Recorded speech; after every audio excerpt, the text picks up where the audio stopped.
Olá, tudo bem? Sou Cida Silva, psicanalista, e o Conexão Ativa de hoje traz o tema inversão de valores. É um tema bastante atual e hoje eu estou aqui na casa do Eduardo Azevedo. O Eduardo é meu amigo de longa data e por isso eu o convidei para a gente estar conversando um pouquinho sobre esse assunto. Eduardo, muito obrigado por ter aceito o convite, obrigado por me receber aqui na sua casa. Tá, Cida. Boa noite para todos. Eu que agradeço o convite por estar participando da Conexão Ativa. Para a gente estar aí nesses momentos que se seguem, falando de um tema muito atual e bastante polêmico que se diz com questão à inversão de valores. Eu tenho que agradecer muito pelo convite, eu me sinto honrado em poder estar partilhando essa informação tão importante com todos vocês. O Eduardo, ele, além de engenheiro civil, né, e também educador físico, né, Eduardo? Ele é empresário, político e, além de tudo isso, ele também é um pai de família exemplar, um bom marido, tem 2 filhos adolescentes. Naquela fase difícil. Por isso, Eduardo, eu te convidei para a gente estar falando sobre isso. Com certeza. E também, como eu acabei de dizer, né, você é um bom pai, um bom marido, então a gente vai falar também um pouquinho de valores familiares. Ok. Né? Então, Eduardo, nós vivemos, né, numa geração em que os valores éticos, morais, sociais estão completamente antagônicos à geração passada, né, à geração anterior. O que era certo, né, tende a tornar-se errado, né, e o que era errado está tornando como certo, né, e a gente tem vários exemplos disso, mas eu quero dar um exemplo aqui bastante simples. Por exemplo, uma pessoa que é boazinha, né, que é dócil, que é muito honesta, que é correta com as coisas, geralmente essa pessoa ela é taxada de tola. Né? Porque hoje em dia é fora de moda a gente ser honesto, a gente ser bonzinho, a gente ser correto. Né? E por que isso mudou tanto, né? Na sua opinião, por que chegou a esse ponto, né? De uma pessoa, por ser boazinha, é taxada de tola? Isso. Bom, na minha opinião, eu acho que a gente vive um conflito muito grande e o que eu posso dizer é que as pessoas hoje têm deixado... Eu acho o seguinte, que os problemas que a gente enfrenta hoje estão nas pequenas concessões. E às vezes a gente acha que as pequenas concessões, quando elas se tornam cumulativas, elas acabam trazendo consequências piores. Então, hoje tudo é normal. A gente às vezes pode fazer pequenas coisas, pequenas infrações, que acaba se tornando normal. E eu acho que essa conformidade, né, que a gente se adequou com o mundo, com os princípios que o mundo traz, acaba que vai batendo de frente com as inversões de valores. Vou dar um exemplo. Não existe diferença daquela pessoa que tem a capacidade de roubar R$1 com aquela pessoa que tem a capacidade de roubar R$1.000.000. Ambas fizeram o mesmo ato. O valor é diferente, o volume é diferente, mas o ato de roubar é o mesmo. Então eu acho que a gente acabou encaminhando para essa questão dessa inversão de valores, onde hoje as pessoas um pouco mais antigas elas acabam chocando muito com os mais atuais e não é fácil lidar com isso. A gente precisa de ter muita sabedoria para poder tentar atingir um ponto de equilíbrio, porque os princípios eles não podem mudar, mas porém a forma como eles têm que ser abordados hoje, eles precisam às vezes ser adaptados, porque as gerações são gerações diferentes e acabam gerando esse conflito por causa desse problema. Mas falando, eu acho que a gente, popularmente dizendo, a minha opinião é que a gente ficou muito, digamos assim, abrindo pequenas concessões, que isso acaba encaminhando para grandes problemas no final das coisas. Verdade. Um outro exemplo também diz que no nosso dia a dia, no trabalho, você lida assim... Você trabalha no comércio, você lida com pessoas diferentes. E trabalhar no comércio, não te interrompendo, é um desafio, porque são opiniões diferentes, pessoas diferentes, e a cada instante, a cada minuto, você está trabalhando com pessoas de formações diferentes, de opiniões diferentes. Isso aí é um conflito muito grande mesmo. Uhum. E também a gente percebe, Eduardo, que a conduta de quebrar regras, de desrespeitar normas, né? Hoje em dia é objeto de admiração, ao invés de ser de reprovação. Acaba ficando bonito, né? Então. Aquele ditado que esse mundo hoje é dos espertos, não é? E a pessoa hoje, as pessoas hoje elas reclamam muito político. O político é desonesto, e é verdade. Hoje falar de política nem é um tema que nós estamos debatendo, mas eu quero só tirar um exemplo para a gente trazer para a nossa vida. Então as pessoas falam assim, a política é corrupto. Realmente existem muitas pessoas corruptas, mas não são todos, a gente não pode generalizar. A Bíblia fala, eu gosto muito de tirar a minha regra de vida, é da Bíblia. E a Bíblia fala que é necessário que o trigo cresça, que o joio cresça junto com o trigo até o momento da colheita. Então, em todos os âmbitos, não só na política, mas em todas as áreas da vida, existem pessoas ruins, mas existem pessoas boas. A gente não pode generalizar. Mas o que eu quero dizer é o seguinte, então a gente reclama dessa questão, fala assim, então isso é muito bonito, o que você está fazendo? Vou dar um exemplo. Então você reclama de corrupção, certo? Mas tem pessoas que chegam em época de eleição, têm coragem de vender o voto delas por causa de um caminhão de areia ou por alguns sacos de cimento. Outra questão também que as pessoas reclamam de corrupção, pessoas que acabam furando a fila, né? Ou então vendem lugar na fila, onde existem alguns órgãos que realmente precisam passar madrugada na fila, e aí a pessoa, às vezes, coitado ali, não tem prazo, passa a madrugada inteira ali, esperando o momento para poder, quando chega mais ou menos por volta das 9 horas, que geralmente os órgãos públicos abrem às 9 horas da manhã, para poder ser atendido, e aí chega um espertão que não passou tempo nenhum na fila, e chega no momento querendo furar a fila, querendo passar na frente da pessoa e acha isso normal. Isso, para mim, é um tipo de corrupção. Você está deixando de respeitar aquela pessoa que demandou um tempo muito maior que o seu, querendo passar na frente dela. Então, são esses problemas que a gente enfrenta, que acabam se tornando normais. As pessoas podem achar, mas o Eduardo está muito antiquado. Não é antiquado, eu gosto das coisas da maneira certa, embora eu seja uma pessoa nova, mas eu gosto de fazer as coisas da maneira como precisam ser feitas. E o libertinismo, ele deu início lá nos anos dourados. E até no meio do século passado, a palavra do homem era válida quando valia a honra da pessoa. Isso. Valia um contrato.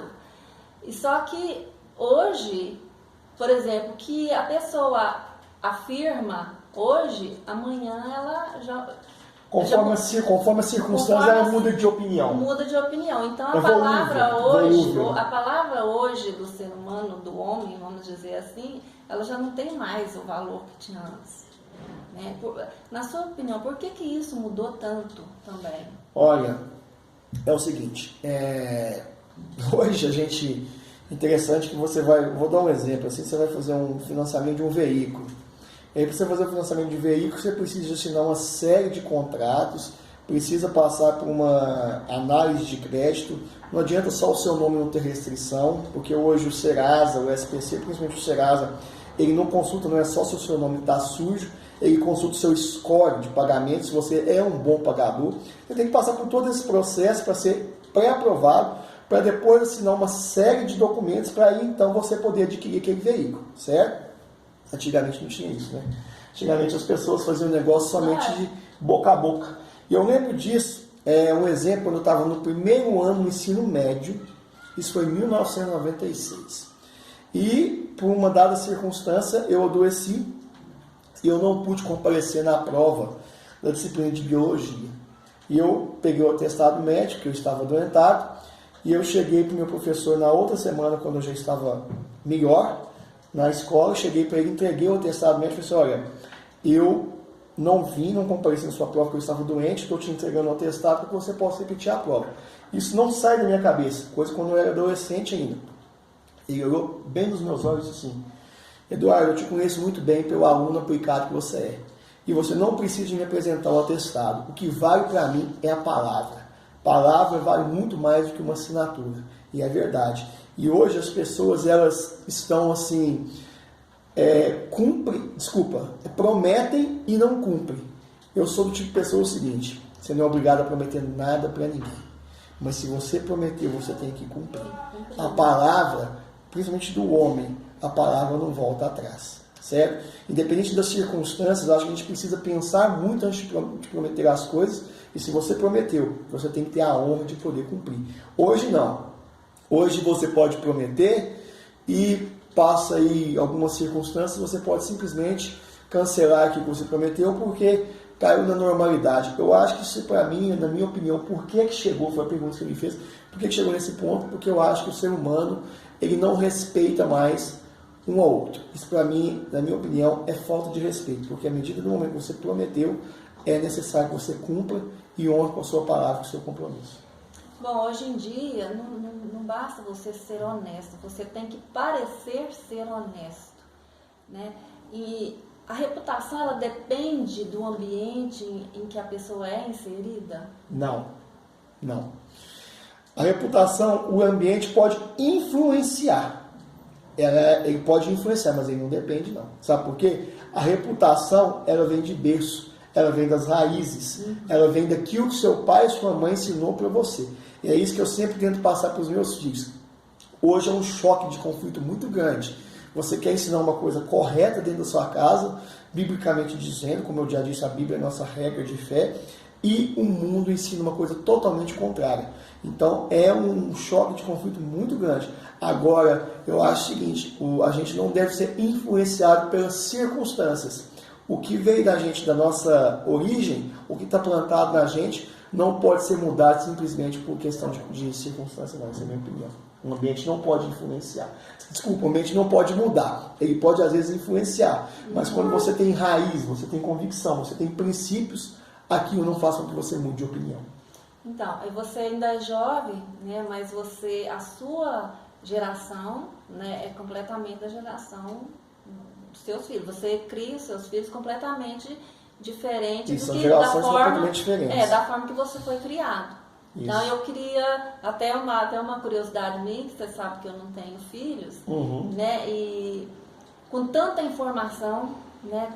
Assim, hoje em dia a tecnologia está evoluindo muito rápido, a internet.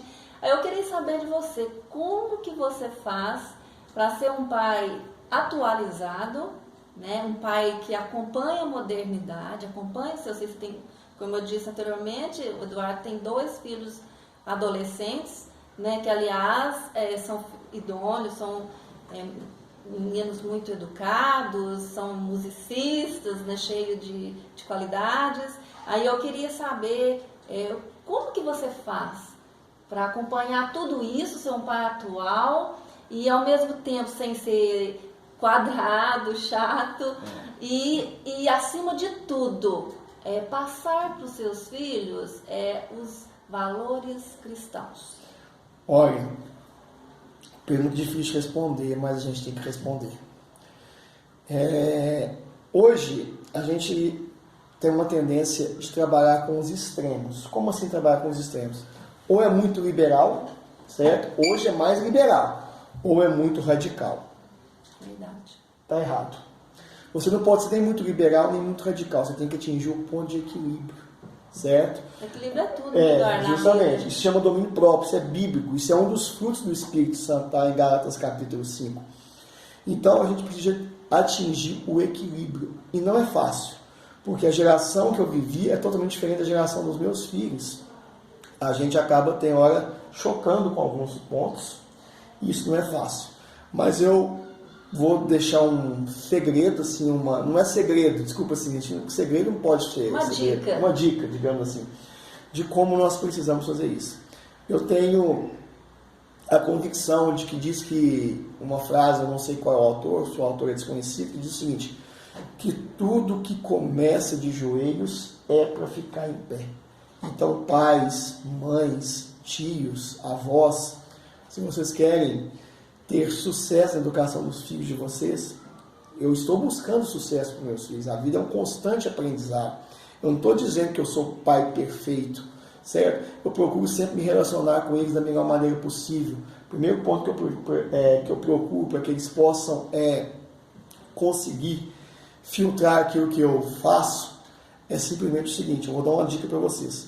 Seus filhos nunca vão fazer o que você fala. Eles vão fazer o que você faz. Tem que ser exemplo. Primeira coisa que você deve fazer, conquiste a confiança deles. Não seja contraditório, seja um pai no qual eles esperam de um pai confiança. É isso que eu procuro trazer para os meus filhos, que eles confiem na minha pessoa. Porque é muito mais fácil eles confiarem em mim do que eles confiarem no traficante lá fora. Porque uma hora ou outra o traficante vai chegar e vai oferecer alguma coisa para eles. Então eu sempre falo abertamente com eles. E o segredo disso, a dica que eu tenho para dizer para vocês, é a orientação bíblica. A Bíblia fala no livro de Provérbios que ensina a criança no caminho, não é o caminho. Ensina a criança no caminho que ela deve andar e quando ela for velha, ela jamais se desviará dele. Ou seja, dê exemplo para o seu filho, conquiste a confiança e seja exemplo. Não adianta nada eu falar para eles que eles devem estar na igreja no sábado, no domingo, na quarta-feira, se eu não acompanhá-los até a igreja. Não adianta nada eu falar para eles que a Bíblia é a nossa regra de fé, se eu não sentar com eles todos os dias, igual a gente senta aqui em casa, e fazer com eles o culto. Abrir a Bíblia e mostrar para eles o que é certo e o que é errado. Então, essa é a dica que eu deixo. Seja a referência para eles. Conquiste a confiança e seja referência. Porque quando você é referência, por mais que às vezes ele desvie do caminho, ele jamais vai esquecer daquelas palavras que você conseguiu plantar no coração dele no momento em que ele pôde confiar na sua pessoa. Bom, Eduardo, na sua opinião, então qual será o legado da nova geração? O que esperar de uma sociedade que não respeita a autoridade, que não respeita os idosos, que não respeita os professores e que não respeita os valores cristãos? Ser professor hoje é desafiador, né? Porque as pessoas hoje já nem querem mais ser professores. A minha esposa era professora, ela abandonou a sala de aula justamente por essa questão de falta de respeito. Não só com o professor, em qualquer área da vida, hoje a normalidade é uma coisa que tornou-se um caos. Como assim normalidade? Tudo é normal. Você pode fazer, que não vai acontecer nada, que não é bem assim que as coisas funcionam. A gente tem que entender o seguinte, que para toda ação que nós fazemos, isso vai gerar uma reação na nossa vida. E as nossas escolhas vão trazer consequências para nós. Pode ser que essas consequências venham agora, ou que essas consequências venham a longo prazo, futuro, mas elas vão trazer isso. Então hoje é muito difícil. Às vezes a gente aposta muito no homem, certo? O homem é falho. E a Bíblia diz o seguinte, que por se multiplicar a iniquidade, isso é profético, o amor se esfriaria de quase todos. Hoje nós estamos nesse tempo. Então, a solução para o mundo hoje é justamente tentarmos voltar ao que éramos antes, aos princípios bíblicos. E eu digo claramente, não digo questão de religião, a gente não está aqui para discutir religião, a gente está falando justamente a questão de respeito de valores que estão sendo invertidos, mas os valores que a gente mais tem valor estão contidos na Bíblia. E a Bíblia diz que a solução para o problema da humanidade é a volta de Jesus. Por mais que o ser humano esteja bem intencionado com essas coisas, ele não vai conseguir segurar mais nada. A única solução para que essa humanidade possa parar das coisas como nós estamos parando, porque vai chegar um momento que nós não vamos nem conseguir mais ver tanta atrocidade que nós vamos presenciar. É justamente a volta de Jesus. Então, o meu conselho para você é que você leia a Bíblia, baseie-se na Bíblia e esteja preparado para esse grande dia. Bom, e por falar de Bíblia, para finalizar o nosso vídeo de hoje, Eduardo, então o que a Bíblia diz sobre os valores morais? Sim, existem várias referências bíblicas, tanto no Antigo quanto no Novo Testamento, mas eu queria ler com vocês aqui uma que está no Antigo Testamento, né, que está lá em Isaías, capítulo 5, o versículo 20 e 21 diz o seguinte: ai dos que ao mal chamam bem e ao bem mal, que fazem da escuridade luz e da luz escuridade, põem o amargo por doce e o doce por amargo. Ai dos que são sábios aos seus próprios olhos e prudentes em seu próprio conhecimento. A Bíblia nos dá uma advertência: ai daqueles que acham que aquilo que é certo é errado e o que é errado é certo. E ele diz o seguinte: ai daqueles que se julgam sábios ao seu próprio entendimento, ao seu próprio conhecimento. Nós, seres humanos, nós não somos nada sem a palavra de Deus. O que eu quero resumir para poder finalizar essa pequena entrevista com a questão da inversão de valores. Quando você compra, antigamente, né, quando você comprava um eletrônico, desculpa, quando você comprava um eletrônico, vinha um manual. Se você seguir aquele manual que o fabricante recomenda, o seu produto adquirido, seja uma televisão, seja uma máquina de lavar, uma geladeira, ele vai atender as expectativas de vida útil que você espera. Mas se você não seguir aquele manual, você vai ter sérios problemas com o seu produto. Assim é o ser humano. Se você seguir o manual que Deus deixou para você, você vai conseguir colher frutos ainda nessa vida. Agora, se você deixar a Bíblia de lado, achar que você sabe de tudo, que você é muito inteligente, você vai trazer consequências para a sua vida. Porque a Bíblia diz, ai daqueles que se julgam ser sábios ao seu próprio entendimento. Eu não tenho sabedoria nenhuma. Antes, pelo contrário, tudo aquilo que eu tenho, tudo aquilo que eu aprendi, tudo aquilo que eu trago para os meus filhos, eu trago porque eu tenho esse convívio com a Bíblia. Eduardo, muito obrigada pela sua participação. Bom, hoje a gente encerra por aqui. Se você curte, gosta dos nossos conteúdos, então curta, compartilhe, inscreva-se lá no canal, ajude o nosso canal a crescer para que nós possamos alcançar mais pessoas. E desde já, eu agradeço e até o próximo vídeo.